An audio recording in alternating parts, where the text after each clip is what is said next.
Hello my dear students, मैं आज़ाद sir आपका अपना YouTube channel mentor study point में स्वागत है। जैसा कि आप जानते हैं कि मैं आप लोगों को आपके अपने चैनल मेंटर स्टडी पॉइंट के माध्यम से आधुनिक भारत का क्लास दे रहा हूं। इस आधुनिक भारत में अभी तक हम लोगों ने 4 चैप्टर को पढ़ लिया है और 5वां चैप्टर जो है हम लोग पढ़ रहे हैं, जिसका नाम है भारत में ब्रिटिश राज का आर्थिक प्रभाव। और दोस्तों, इस ब्रिटिश राज के आर्थिक प्रभाव के अंतर्गत हम लोगों ने कल एक पहला टॉपिक पढ़ने का प्रयास किया था, जिसका नाम था भारत में उपनिवेशवाद का चरण। और इस उपनिवेशवाद के चरण के अंतर्गत हम लोगों ने ये देखने का प्रयास किया कि कैसे 3 चरणों में भारत में अंग्रेजों ने अपनी सत्ता को स्थापित करने में सफलता प्राप्त की। उसके बाद दोस्तों, आज हम आप लोगों को बताने जा रहे हैं भू राजस्व व्यवस्था के बारे में, जो उनके दूसरा हेडिंग था।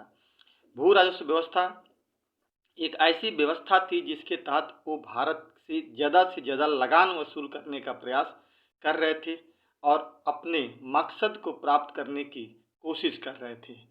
ठीक है दोस्तों, तो एक चीज़ मैं आपको याद दिला दूं कि अगर अभी तक आप लोगों ने चैनल को सब्सक्राइब नहीं किया है तो प्लीज़ दोस्तों रिक्वेस्ट है आपसे कि चैनल को सब्सक्राइब कर दीजिए और अपने दोस्तों के बीच में ज़्यादा से ज़्यादा इसे शेयर करने का प्रयास कीजिए। चलिए दोस्तों, आज हम लोग बात करते हैं भू राजस्व व्यवस्था की। जैसा कि मैंने आप लोगों को कल पढ़ाया था उपनिवेशवाद के चरण में, और पहले चरण की जब हम बात कर रहे थे उपनिवेशवाद का, जिसे वाणिज्यिक पूंजीवाद की संज्ञा दी गई थी, थोड़ा कंसेप्ट समझिएगा। उसमें हमने कहा था कि पहले चरण का मूल 2 उद्देश्य था। पहला, भारत के साथ व्यापार पर एकाधिकार कायम करना, यानी भारत के साथ जो व्यापार है उस व्यापार पर केवल ईस्ट इंडिया कंपनी का अधिकार हो, बाकी जो अन्य कंपनियां थी उनको यहाँ से निकालने के प्रयास वो लोग कर रहे थे, जैसे भी हो, युद्ध का माध्यम हो चाहे जो भी तरीका हो। और दूसरा उनका उद्देश्य था कि भारत की सत्ता पर अपना नियंत्रण स्थापित करना और राजस्व पर एकाधिकार स्थापित करना या प्राप्त करना। ये 2 उनका उद्देश्य था। और ये पहला उद्देश्य में तो धीरे धीरे सफल हो ही रहे थे, अभी चल ही रहे थे, लेकिन दूसरा उद्देश्य की प्राप्ति उन्हें तब दिखाई दी जब वह बंगाल और प्लासी के युद्ध और बक्सर के युद्ध में विजय प्राप्त कर लिया। कहा जाता है कि प्लासी के युद्ध ने अंग्रेजों का वो रास्ता दे दिया, वो जगह दे दिया जहां पर उन्होंने अपना पैर रखना शुरू कर दिया, और बक्सर के युद्ध ने उसे परिणति दे दी, यानी उसे आगे बढ़ने का रास्ता खोल दिया। तो प्लासी और बक्सर के युद्ध के बाद अंग्रेज भारत की राजस्व व्यवस्था पर अपना नियंत्रण स्थापित करने का प्रयास करने लगते हैं। इसकी चर्चा हम लोग आगे करेंगे और समझने का प्रयास करते हैं। इसके लिए दोस्तों अंग्रेज क्या करते हैं, 3 तरह की व्यवस्था को अपनाने का प्रयास करते हैं, जिसे एक को हम लोग अस्थाई बंदोबस्त, दूसरे को रैयतवाड़ी व्यवस्था और तीसरे को महलवाड़ी व्यवस्था के नाम से जानते हैं।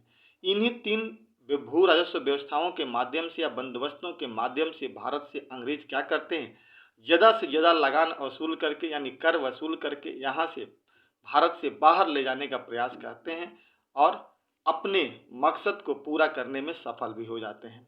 तो दोस्तों, आज हम लोग इसकी चर्चा कर रहे हैं, जिसके बारे में मैंने थोड़ा सा आपको इंट्रोडक्शन बताया। और एक चीज़ बता दूं कि कंपटीशन के एग्जाम में दोस्तों सबसे ज़्यादा अगर आर्थिक प्रभाव से कहीं से क्वेश्चन पूछे जाते हैं तो यही वो टॉपिक है भू राजस्व व्यवस्था, जहाँ से सबसे ज़्यादा क्वेश्चन पूछे जाते हैं। इसलिए मेरा आपसे रिक्वेस्ट होगा कि आप जब भी वीडियो इसको देखना शुरू करें, बिल्कुल ध्यान से इसे समझने का प्रयास करिए कि हमने आपको कैसे समझाने का प्रयास किया और कहाँ कहाँ से क्वेश्चन इसमें बनते हैं, जो क्वेश्चन अक्सर पूछे जाते हैं। ठीक है दोस्तों, तो चलिए हम लोग बात करते हैं, शुरुआत करते हैं। 3 व्यवस्था हमें पढ़ना है इसमें। इस 3 व्यवस्था के अंतर्गत हम सबसे पहले थोड़ा परिचय की बात करते हैं। कहा जाता है कि 1757 में प्लासी के युद्ध की सफलता के बाद कंपनी को बंगाल के नवाब मीर जाफर से 24 परगना की जमींदारी प्राप्त हुई। ये चीज़ मैंने आपको पहले भी बता दिया है। जब प्लासी के युद्ध की बात हो रही थी तभी रॉबर्ट क्लाइव ने क्या कहा था, मीर जाफर से एक समझौता किया था कि अगर प्लासी के युद्ध में आप मुझे साथ दे दोगे तो मैं तुझे बंगाल का नवाब बना दूंगा और आप मुझे क्या करोगे, 2 काम करने के लिए अधिकार दे दोगे। एक तो आप 24 परगना का जमींदारी मुझे दे दोगे और दूसरा दस्तक के प्रयोग करने का इजाज़त दे दोगे। ये दोस्तों हमने बंगाल विजय में भी आपको समझाया था। इसलिए मैंने कहा है कि सारे टॉपिक को एक दूसरे से जोड़ कर रखने का प्रयास कीजिए कि ताकि आपको इतिहास समझने में आसान हो, रटने का कभी प्रयास ना करें। ठीक है दोस्तों, तो प्लासी के बाद से उन्हें वो चीज़ें मिल गई, पहली जमींदारी मिली। उसके बाद कह रहा है कि 1760 ईस्वी में कंपनी को बंगाल के नवाब मीर कासिम से बर्दमान मिदनापुर और चटगांव के क्षेत्रों से भू राजस्व वसूलने का अधिकार मिल गया। यानी धीरे धीरे वो अपने मकसद की तरफ आगे बढ़ रहे थे। तो पहले तो 24 परगना को मिला, वही बंगाल जिस पे वो नजरें गड़ा करके रखे हुए थे। बाद में वर्तमान मिदनापुर और चटगांव से उन्हें भू राजस्व वसूलने का अधिकार मिल गया। उसके बाद दोस्तों होता है 1764 में बक्सर का युद्ध। इस युद्ध के विजय के बाद 65 में इलाहाबाद की संधि के माध्यम से शाह आलम द्वितीय ने, जो भारत का मुगल सम्राट था, ने अंग्रेजों को बंगाल, बिहार और उड़ीसा की दीवानी दे दी। अब देखिए, अभी तक तो छोटे छोटे टुकड़ों की चीजें मिल रही थी। बक्सर के युद्ध में जब अंग्रेज जीत जाते हैं तो 1765 में एक इलाहाबाद की संधि होती है अंग्रेज और शाह आलम द्वितीय के बीच में, जैसा कि मैंने आपको पहले भी बता रखा है। दोस्तों ध्यान से उस चीजों को भी पढ़िएगा और समझने की कोशिश कीजिएगा। और इलाहाबाद की संधि जो होती है, पहली इलाहाबाद की संधि, उसके माध्यम से शाह आलम द्वितीय क्या करता है कि बंगाल, बिहार और उड़ीसा की दीवानी वसूलने का अधिकार अंग्रेजों को देता है। उसके बदले में अंग्रेज इसे 1 लाख रुपया पर ईयर की सालाना देने का बात करते हैं। ठीक है दोस्तों, अब यहाँ से धीरे धीरे उनकी क्या हो रहा है, बंगाल में अंग्रेजों का पैर जम रहा है। बंगाल क्या, बिहार, उड़ीसा, इन सभी जगहों पर। अब कह रहा है कि कलायू ने बंगाल में द्वैध शासन लागू कर दिया। यह व्यवस्था 1765 से 72 तक चला था। इसके बारे में मैंने आपके पीछे वीडियो में बता रखा है। इसी बीच मोहम्मद रजा खान को बंगाल का नवाब नायब दीवान नियुक्त किया गया और ज़्यादा से ज़्यादा लगान वसूलने का प्रयत्न किया गया। क्योंकि देखिए, अब एक बात समझिएगा यहाँ पे कि बंगाल, बिहार, उड़ीसा की दीवानी तो वसूलने का अधिकार इन्हें मिल गया, लेकिन क्या ये इन क्षेत्रों के बारे में वाकिफ थे? इन क्षेत्रों से इन्हें जानकारी थी? नहीं थी। तो इन लोगों ने क्या किया कि यहीं के व्यक्ति को यह अधिकार दिया कि आप टैक्स वसूलिए, मैं आपको किराया दूंगा, मैं आपको पैसा दूंगा और टैक्स वसूल करके मुझे दीजिए। लेकिन टैक्स वसूलने का जो रणनीति थी वो ज़्यादा से ज़्यादा टैक्स वसूलना थी। और उसके लिए बंगाल में किसको नियुक्त किया गया इन्होंने? मोहम्मद रजा खां। ये कई बार क्वेश्चन प्री में पूछा गया है। ठीक है दोस्तों, और ये भी क्वेश्चन पूछा गया है कि द्वैध शासन कब से कब तक चला, तो 65 से लेकर के 72 तक। बाकी इलाहाबाद की संधि हो, बक्सर का युद्ध हो, 1757 में प्लासी की लड़ाई हो, इन सारे जगहों से क्वेश्चन आपके पूछे जाते हैं, जो मैंने आपको पहले भी बता रखा है। ठीक है दोस्तों, तो अब यहाँ से इनको जो लगान वसूली का अधिकार मिलता है उसके लिए इन्होंने मोहम्मद रजा खां को नियुक्त करते हैं। लेकिन ये स्थिति बिगड़ जाती है बहुत आगे चल करके। और आगे चल करके क्या होता है, 71 में मुर्शिदाबाद और पटना में रेवेन्यू काउंसिल की स्थापना की जाती है तथा इसी वर्ष कंट्रोल कमेटी की भी स्थापना की जाती है। 2 चीज़ें ये याद रख लीजिएगा, 71 में पटना और मुर्शिदाबाद में एक रेवेन्यू काउंसिल और दूसरा कंट्रोलिंग कमेटी की स्थापना की जाती है। इसके बाद दोस्तों 72 में हम लोग पहुँचते हैं। 72 में अंग्रेजों ने तय किया कि वे खुद ही दीवान का कार्य करेंगे। मतलब खुद ही, जो पहले दूसरे को दे रहे थे वो अब दूसरे को नहीं देंगे, खुद ही अपने आप के पास रख लेंगे। और उसके लिए इन्होंने रणनीति क्या अपनाया कि हम क्या करेंगे कि जमीन की नीलामी करेंगे, क्योंकि जमीन के मालिक तो इस समय यही थे, जमीन की उनको मिल गया था।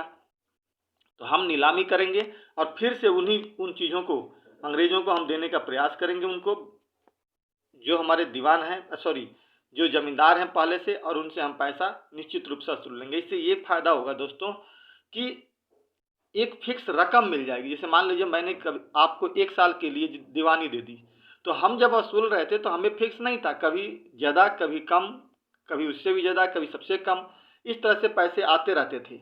लेकिन एक निश्चित रकम की जानकारी हमें नहीं मिलती थी। लेकिन अंग्रेजों ने यहाँ पे ये दिमाग लगाया कि अगर मैं यहाँ के ज़मींदारों को अगर ज़मीन 1 साल के लिए देता हूँ या 5 साल के लिए देता हूँ, तो उसमें मैं ये फिक्स देता हूँ कि पर ईयर मुझे आप 1 लाख रुपया दीजिए। तो अगर मान लीजिए मैंने एक ज़मींदार को 5 साल के लिए ज़मीन दिया, तो ये तो फिक्स हो गया ना, तो मुझे पर साल 1 लाख रुपया मिलेगा, तो 5 साल में 5 लाख रुपया मिलेगा, इसमें तो कोई प्लस माइनस नहीं होगा। यही सोच करके इन्होंने क्या किया, अंग्रेज नीलामी लगाने का प्रयास किया और ज़मींदारों को ज़मीन देने की कोशिश की। तो देखो दोस्तों क्या होता है, इस समय वारेन हेस्टिंग्स बंगाल का वो रहता है, गवर्नर रहता है, जनरल। कह रहा है कि वारेन हेस्टिंग्स द्वारा 1772 ईस्वी में भू राजस्व वसूली के लिए पंचशाला या पंचवर्षीय व्यवस्था आरंभ किया गया, जो 1777 ईस्वी तक चला। इसने कौन सी व्यवस्था लाई जी, तो पंचशाला पद्धति, यानी 5 साल के लिए जमींदारों को क्या किया, इसने जमीन दिया और कहा कि आप मुझे यहाँ से पैसा दीजिए। ये 72 से लेकर 77 तक चला, यानी 5 साल तक चला। ठीक है दोस्तों, लेकिन सफलता इसमें उस हिसाब से नहीं मिल पाई। तो 1777 ईस्वी में पंचवर्षीय बंदोबस्त समाप्त कर दिया गया और उसके जगह पे वार्षिक यानी सालाना बंदोबस्त लागू किया गया कि अब हम 1 साल के लिए जमीन देंगे। होता ये था कि अगर मान लीजिए 5 साल के लिए जमीन दे दिया, हमने कहा कि 5 साल में मुझे 5 लाख चाहिए, जमींदार वहां से क्या कर रहे थे, 10 लाख वसूल रहे थे, 5 लाख इसको दे रहे थे, 5 लाख अपने पास रख रहे थे। अब पैसा देख करके अंग्रेजों के दिमाग डोलने लगी थी कि अरे भैया ये तो 10 लाख मेरा ही तो है, लेकिन अब हम क्या करें, हम तो बंधन में बंध गए हैं कि 5 लाख मुझे चाहिए।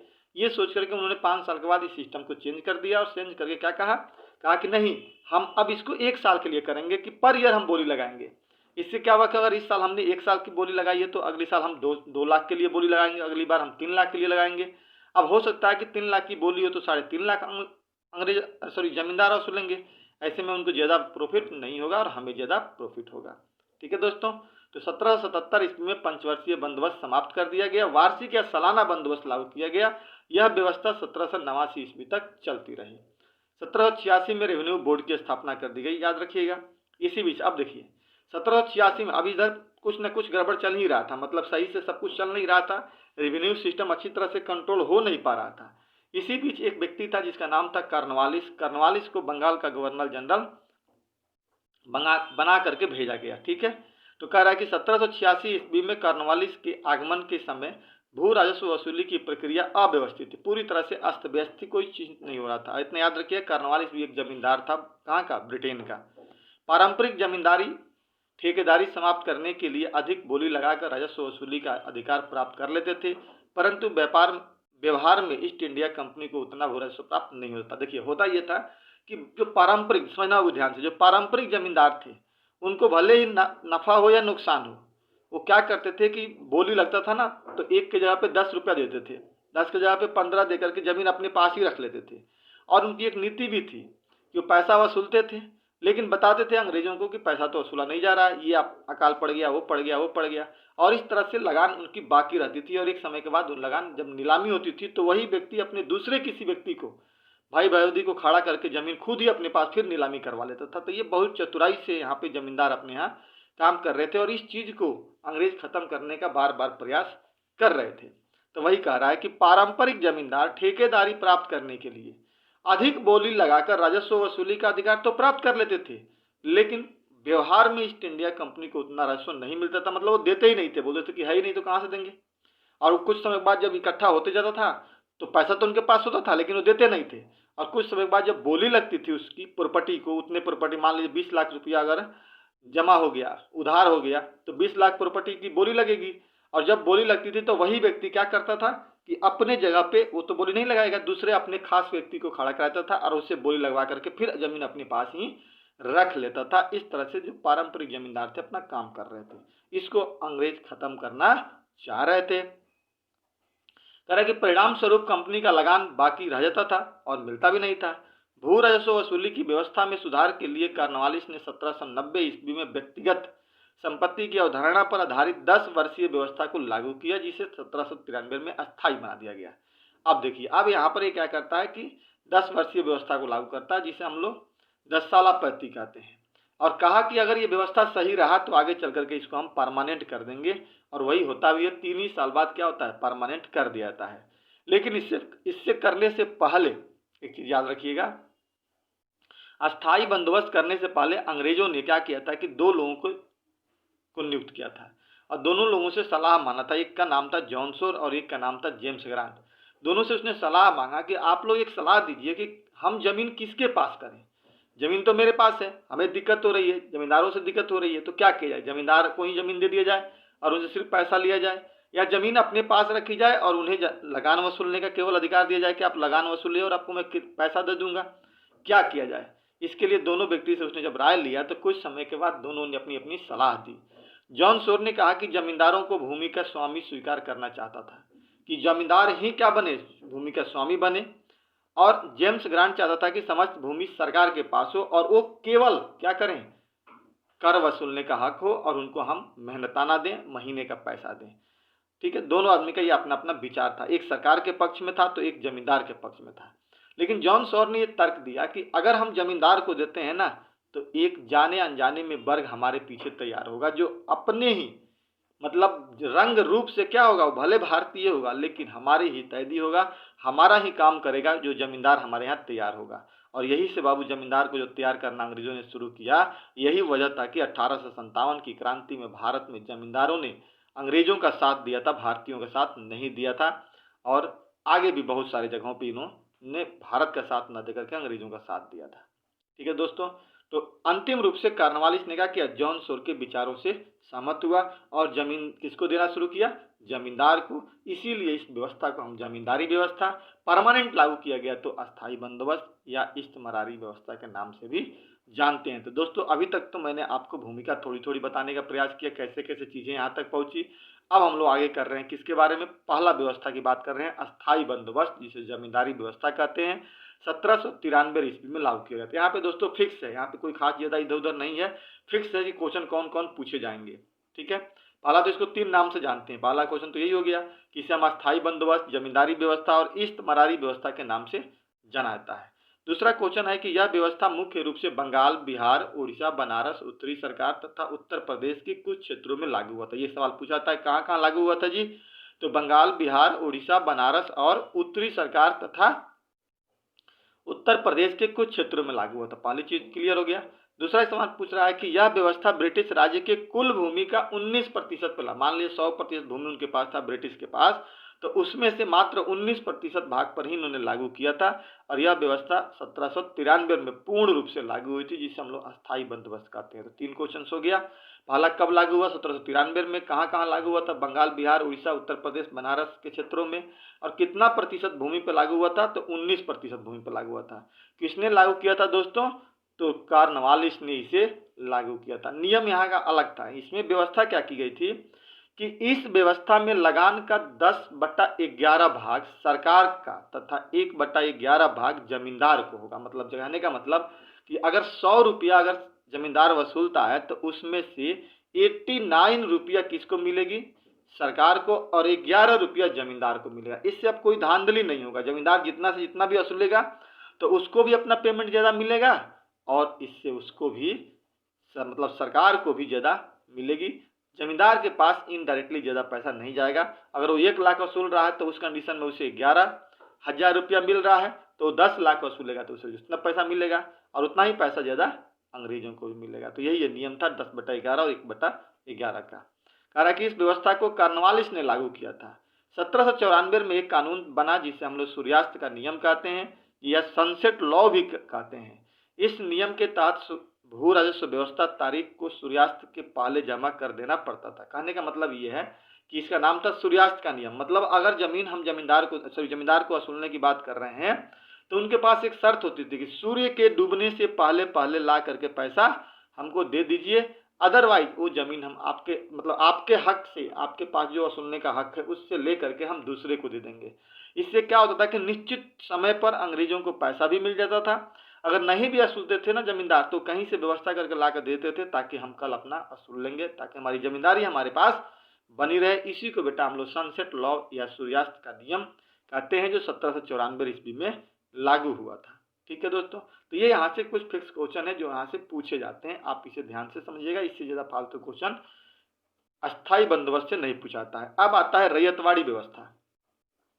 किसानों के साथ व्यक्तिगत रूप से किए गए लगान समझौते को रैयतवाड़ी व्यवस्था कहते हैं। देखिए वो जमींदारों के साथ हुआ था, ये किसानों के साथ हुआ। रैयत का मतलब होता है बेटा किसान, यानी किसानों के साथ यह व्यवस्था की गई थी। इसमें जमींदार को हटा दिया गया और सीधा अंग्रेज और किसान के बीच का रास्ता ढूंढा गया। यह व्यवस्था सबसे पहले प्रयोग के तौर पे 1792 ईस्वी में कर्नल रीड के द्वारा बारामहल जिला में शुरू किया गया, उड़ीसा में। यह व्यवस्था मद्रास, मुंबई, पूर्वी बंगाल, असम और कुर्ग में लागू किया गया था। कहाँ कहाँ लागू किया गया था दोस्तों, मद्रास, मुंबई, पूर्वी बंगाल, असम और कुर्ग में लागू किया गया था। मद्रास में मुनरो ने इसे 1809 ईस्वी में लागू किया था, याद रखिएगा। प्रयोग के तौर पे 1792 में, कर्नल रीड ने बारामहल में किया था। उसके बाद कई जगहों पे ये लागू हुआ। ये पूछा था सवाल कहाँ कहाँ लागू हुआ था। मुनरो ने इसे सबसे पहले कहाँ लागू हुआ था, 1809 ईस्वी में प्रयोग के तौर पे किया था मद्रास में। और यह कुल ब्रिटिश भारत के कितने प्रतिशत भूमि पे था, 51% भाग पर था। जैसा कि पहले हमने कहा कि अस्थाई बंदोबस्त था जो 19% पे था और ये कितने पे था, 51% भाग पे था। मुंबई में यह व्यवस्था 1825 में लागू की गई थी। बस इतना था इसमें दोस्तों, इससे ज्यादा क्वेश्चन यहाँ से नहीं पूछे जाते हैं। अब इसकी कुछ विशेषताएं देखते हैं कि इसकी विशेषताएं क्या थी। कह रहा है कि इस व्यवस्था की कुछ विशेषता थी। क्या थी जी, तो सरकार और किसान के बीच कोई बिचौलिया वर्ग इसमें नहीं था।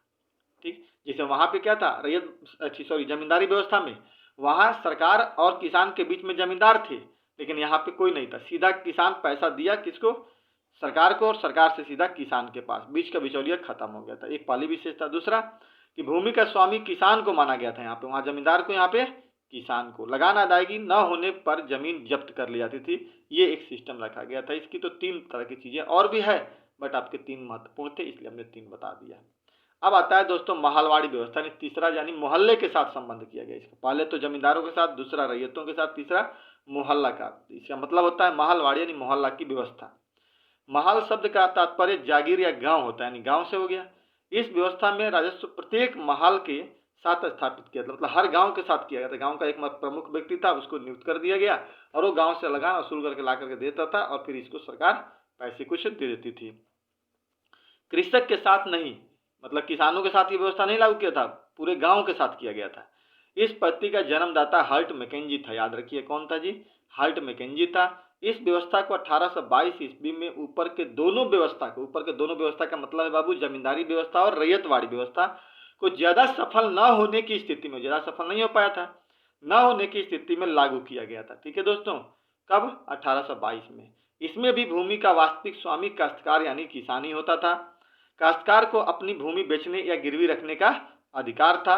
यह व्यवस्था पूरे ब्रिटिश भारत के 30% भाग पर लागू हुआ था। कितना हुआ था जी? 30%। तो आप जोड़ लीजिए, पूरा 100 हो गया ना। पहला 19 और दूसरा 51, 51 और 19 70 हो गया। 70 और 30 100% जमीन पर इन्होंने अपनी व्यवस्था को लागू किया गया। यह व्यवस्था अवध, पंजाब और पश्चिमोत्तर भारत और मध्य प्रांत में लागू हुआ था। कहाँ कहाँ लागू हुआ था दोस्तों? अवध, पंजाब और पश्चिमोत्तर भारत यानी मध्य प्रांत में भी लागू हुआ था, जैसा कि हमने आपको बताया था कि इन जगहों पे लागू हुआ। तो क्वेश्चन यहाँ से क्या बन गया? कब लागू हुआ? ठीक है दोस्तों, कितना प्रतिशत भूमि पर लागू हुआ और कहाँ कहाँ लागू हुआ। इस प्रकार कह रहा है कि एक नोट में पढ़ लीजिए। इस व्यवस्था में पहली बार लगान तय करने के लिए मानचित्र और पंजीकरण का प्रयोग किया गया था। याद रखिएगा, पूछा जाए कि किस व्यवस्था के तहत पहली बार लगान वसूलने के लिए मानचित्र का प्रयोग किया गया था, तो महलवाड़ी व्यवस्था के तहत मानचित्र का प्रयोग किया गया था। ठीक है दोस्तों, तो इस प्रकार दोस्तों ये था आपका भू राजस्व व्यवस्था, जिसके तहत हम लोग 3 व्यवस्था को समझने का प्रयास किया हम लोगों ने। पहला अस्थाई बंदोबस्त या जमींदारी व्यवस्था उसे कहते हैं, दूसरा रैयतवाड़ी व्यवस्था और तीसरा महलवाड़ी व्यवस्था। इसमें याद रखिएगा कि कब कब लागू हुआ, कितना कितना प्रतिशत पर यह लागू हुआ था और किस किस एरिया में लागू हुआ था और कौन व्यक्ति लागू करने वाला था। ये 4 तरह के यहाँ से क्वेश्चन आते हैं। अगर आप इसे ध्यान से पढ़ करके समझ लेते हैं तो आपके बाबू यहाँ से 1 या 2 क्वेश्चन जो आते हैं वो फिक्स हो जाता है, बिल्कुल 100% सही हो जाता है, आपको कभी गलती करने का मौका नहीं मिलता है। ठीक है दोस्तों, तो आज हम लोग इस वीडियो को यहीं पे एंड करते हैं। एंड करने से पहले मैं आपसे एक रिक्वेस्ट फिर से कर रहा हूं कि अगर दोस्तों आपने अभी तक चैनल को सब्सक्राइब नहीं किया है तो प्लीज़ मेरे चैनल को या अपने चैनल को इसे सब्सक्राइब कर दीजिए, क्योंकि आप ही लोगों के सहयोग से ये चैनल आगे बढ़ रहा है और मैं फिर से अपनी मेहनत पूरी करके आप लोगों को अपनी सफलता तक पहुंचाने में मैं योगदान देने का प्रयास कर रहा हूं। तो प्लीज़ आप इसे लाइक कीजिए और अपने दोस्तों के बीच ज़्यादा से ज़्यादा शेयर करने का प्रयास कीजिए। जय हिंद, जय भारत।